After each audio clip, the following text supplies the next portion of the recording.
Hindi naman ako tulad mong balat mayaman. Basta dyan ka lang. Himala, bumabait ka. Kailan ba hindi? Baka nakakalimutan mo. Ikaw una ng bully sa akin dito. Hindi ba sa'yo uso move on? People change. Sige, sabi mo eh. Maya din pala, sabihin mo ako mag-break time. Bakit? Wala lang. Gusto ko lang din kasi magkwento ka about kay Jay.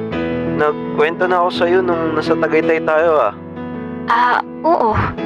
Pero kasi parang may kulang lang. What do you mean na kulang?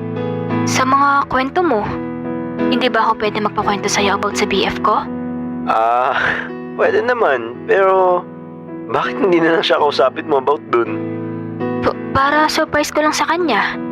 Diba? Para pag nag-meet up kami, madami akong alam tungkol sa kanya.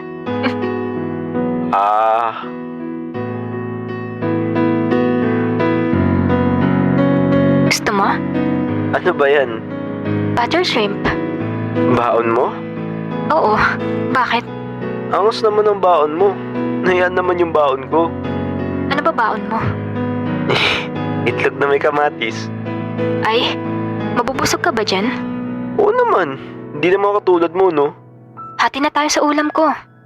Hindi ako pwede sa shrimp. Bakit naman? Allergic ako dyan. Ay, ganun.